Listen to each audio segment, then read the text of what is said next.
السلام علیکم زه ماجد الله تاسو ګورئ زما فیسبوک او یوټیوب چینل امید لرم چې خبري او ژوند به مو ښه تېرېږي نن یو ډېر غټه بریک تھرو شو ده یعنې پاکستان تحریک انصاف چې د 23 نومبره د مارچ کومه کال ورکړی دی چې څومره دا قریب راځي یعنې څومره نږدې کېږي نو دارنګې د حکومت چې کوم مخفي دي هغه په رپېدو باندې شروع کېږي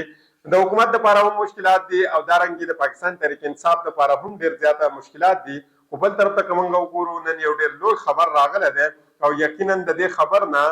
چې کومه دی ډېر هر څه چې کومه دی دا واضح کېدلی شي اول دا خبره کې ده چې پاکستان تحریک انصاف به ټوکړي ټوکړي شي پاکستان تحریک انصاف کې به مخکې یو فارورډ بلاک جوړ شي پاکستان تحریک انصاف به ختم شي خو د پاکستان تحریک انصاف چې کومه د احتجاج او د 23 نومبر د کال اعلان کړی دی یقینا پاکستان تحریک انصاف د دې په حواله سره دا خبره هم کېده چې د دې د وجې نه پاکستان تحریک انصاف ته به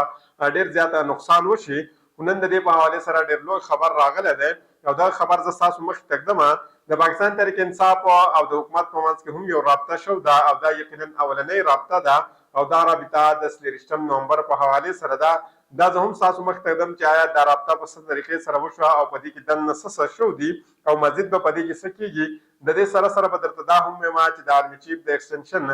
د معاملې په حواله سره د سپریم کورټ د طرف نه هم یو غټ خبر مخې ته راغلی دی د خبر هم زه ستاسو مخې ته ږدم خو اول راځو او دا درته وایم چې د پاکستان تحریک انصاف په حواله سره چې کومه خبرې کېدې یقینا پاکستان تحریک انصاف دا اولنۍ پارټي ده چې د نظام او د سیستم لپاره مخې ته راغله دا د نظام او د سیستم لپاره یو چیلنج جوړ شوی دی د دې د سر یو درد هم جوړ شوی دی او یقینا دا سیستم او نظام دا سوچ کوي چې یقینا دا د دې لپاره دومره لویه مسله ولې جوړه شوه که د بشرا بیبي صاحبه په حوالې سره موږ خبرو کوو هغه هم دا وخت ډېره زیاته اکټیو ده او هغې د عمران خان صاحب پیغام چې کومه دی حکومت ته هم رسولی دی پاکستان تحریک انصاف ته هم رسولی دی او د پاکستان عوام ته هم رسولی دی او لګیا ده دا پیغامات مزید دی نور هم رسئ ځکه چې څرنګې دا اډیو مخکې ته راغلی ده نن نو یقینا د دې نه اندازه کېږي چې عمران خان صاحب د 23 نومبر په حوالې سره څومره سیریس دی او هغه د 23 نومبر په حوالې سره څه سوچ لري دا ستاسو مخې ته ده خو د دې سره سره زه تاسو ته دا وایم چې انصار عباسي صاحب یو سټوري کور کړې وه او دا سټوري هغوی په هغه وخت کې کور کړې وه کله چې عمران خان صاحب د 23 نومبر په حوالې سره کال نه ورکړی یعنې د 23 نومبر د احتجاج اعلان هغوی نه کړی په وخت کې انصار عباسي صاحب دا ویلي وو چې د پاکستان تحریک انصاف چې څومره سینیر لیډرشپ دی چې پای کې ایم این ایز هم دي ایم پی ایز هم دي د هغې سره په دې کې سینیټرز هم دي په دې کې ډېر سینیر کسان دي هغوی عمران خان صاحب ته دا مشوره ورکړې وه چې د دې فاینل کال نه ورکوي ځکه چې دا به د پاکستان تحریک انصاف دپاره ډېر زیاته پروډکټیو نه وي یعنې پاکستان تحریک انصاف ته به د دې نه څه فایده نه وي خو تاسو ته دا علم هم دی چې عمران خان صاحب هر هغه څه کوي چې کومه د هغه زړه غواړي او په دغه ورځ باندې علي خان صاحبه د عمران خان صاحب د 23 نومبر د کال خبر ورکو او هغوی ویلې چې عمران خان صاحب دا اعلان کړلی چې په 23 تاریخ باندې به د اسلام آباد کې د پاکستان تحریک انصاف یو لوی احتجاج وي او یو لوی کال هغوی ورکړی دی د هغې نه بعد انصار عباسي صاحب د دغه بیان نه بعد دا وویلې چې اوس مزید هم دا کوشش کېږي چې عمران خان صاحب ته دا ویلی کېږي عمران خان صاحب د مناوهلو کوشش کېږي چې هغوی دې د خپل کال واپس واخلي او دا وخت کې چې کله دوی دا خبره وکړه په دغه وخت کې ډېر داسې صحافیانو چې هغه هم میدان ته راغلي وو او هغوی دا ویلي چې د دې نه بعد به عمران خان صاحب ته هم پته ولګي پاکستان تحریک انصاف ته به پته هم ولګي پاکستان تحریک انصاف به اوس مزید په ټوکړو کې تقسیم شي په عمران خان صاحب باندې به مزید سختیانې شي عمران خان صاحب به ملیټري ټرایل وشي یعنې مختلف خبرې د دې په حوالې سره کېدې خو نن یقینا انصار عباسي صاحب یو بله سټوري کور کړله او یقینا د دې سټورۍ نه ډېر هر څه کور کېږي ډېر هر څه به په منظریام باندې راځي دا سټوري زه ستاسو مخې ته ږدم په دې کې دې ویلي چې اهم حکومتي شخصیت او د پاکستان تحریک انصاف هائی لیول رابطه شو ده او هغوی دا ویلي که چېرته مذاکرات کامیاب شي نو د 23 نومبر د احتجاجي کال چې کوم دا واپس اخیستلی شي د 23 نومبر د احتجاج په حوالې سره ممکنه بریک تھرو چې کومه دا شو د حکومت او د یو اهم شخصیت د پاکستان تحریک انصاف په درمیان کې یو اهم هائی لیول رابطه هم شو ده د نیوز ایډیټر انویسټیګیشن چې کومه د انصار عباسي صاحب ریپورټ مطابق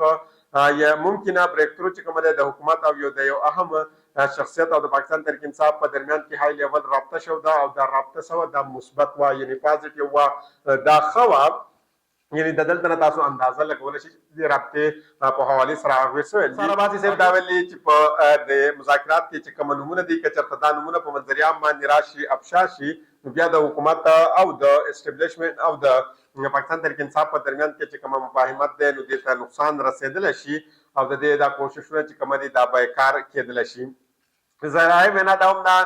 چې خبرې اترې کېږي لګیا د حکومت شخصیت چې کوم د مقتدر حلقو اعتماد کې به اخلي پاکستان تحریک انصاف ته یقین دهاني چې کوم دي دا به کېږي. هغه ویلي چې د باضابطه طور باندې مذاکرات شو دي پاکستان تحریک انصاف او د حکومت په درمیان کې به وي. هغه ویلي چې که چېرته په خبره باندې اتفاق وشي نو حکومت به په هر حالات کې د اسټبلیشمنټ نه د منظورۍ انتظار کوي او د هغوی نه به د یو لاول منظور کوي بیا به د پاکستان تحریک انصاف سره په هغې باندې معاهده کوي. د ذرایع مطابق حکومت یو اهم شخصیت چې کومه د مقتدر حلقو حلقې چې کومه دا په اعتماد کې اخلي او که چېرته دا معاملات مثبت انداز سره مخکې لاړه نو پاکستان تحریک انصاف به د خپل مطالبات پوره کولو دپاره په عوض کې د 23 نومبر احتجاج مارچ چې کومه دی کومه کال چې دوی ورکړلی دا دوی واپس اخیستلی شي. هغه چې دا ویل کېږي چې دواړه فریقین په منځ کې چې کومه مذاکرات فیصله ده د دې په صورت کې به خبرې اترې کېږي پاکستان تحریک انصاف او د حکومت په درمیان کې به وي. هغه چې ممکنه ده چې ملت اسټبلیشمنټ په دې کې خبرو اترو کې ډایرکټ انوالو نه وي خو پاکستان تحریک انصاف متعلق چې څومره معاملات وي حکومت مذاکرات کار چې کومه دي هغه به د خبرې اترو کولو نه بعد که چېرته اتفاق وشي نو هغه به اول دا خبرې د ملټري اسټبلیشمنټ نه چې کومه اجازت اخلي د هغې نه به اپروف کوي د هغې نه بعد به دا د پاکستان تحریک انصاف سره په هغې باندې خبره کوي په هغې باندې به ورسره اتفاق کوي. هغې دا هم ویلي دي چې مذاکراتي عمل آغاز چې د پاکستان تحریک انصاف د 23 نومبر د اسلام آباد د کال د احتجاجي مارچ واپس اخیستو قایل کولو دپاره به وي چې پارټۍ دا اعلان کړی دی چې مطالبات د منظور کېدو پورې به دوی درنه ورکوي. یقینا پاکستان تحریک انصاف که چېرته د دوی سره مذاکرات وشي نو پاکستان تحریک انصاف د خپل کال واپس هم اخیستلی شي او دوی دا مؤخر کولی شي. راځو د دې نه علاوه بل یو ډېر اهم خبر دی زه دا ستاسو مخې ته ږدم د آرمي چیف د مدت چې کومه ملازمت دی د هغې د توسیع متعلق د وزیر اعظم اختیارات خلاف دایر درخواست چې کومه ده دا خارج کړی شوی دی. سپریم کورټ آئینی بینچ د آرمي چیف د مدت تفسیر متعلق وزیر اعظم اختیارات خلاف چې کومه دایر درخواست دا خارج کړی دی. سپریم کورٹ جسٹس امین الدین د سربراهی کی سوال رکن آئینی بینچ آرمی چیف د مدت تفسیر متعلق وزیر اعظم د اختیارات خلاف چې کومه دایر درخواست باندې فیصله اورول آئینی بینچ عدم پیروی په درخواست د عدم پیروی باندې درخواست چې کومه د خارج کړه ده او رجسټرار افیس د طرف نه چې کومه درخواست باندې ناقابل سماعت اعتراضات لګول شوی دا برقرار دي. یعنی د دې نه تاسو اندازه لګولی شئ چې څرنګه دا نظام او د سیستم د عدلیه د خپل ځان لپاره استعمال کړله څرنګه چې دوی د دې ججانو صاحبانو سره وکړه څرنګه چې سینیر ججان صاحبان شاته کړه او جونیر یې مخته راوستو او د هغې دپاره یو عیني چې کومه سیستم دی یو عیني بینچ هلته چې عیني کومه کمیټي تشکیل کړه یقینا دا هر څه ستاسو مخې ته هم دي زما مخې ته هم دي او د پوره دنیا مخې ته هم دي.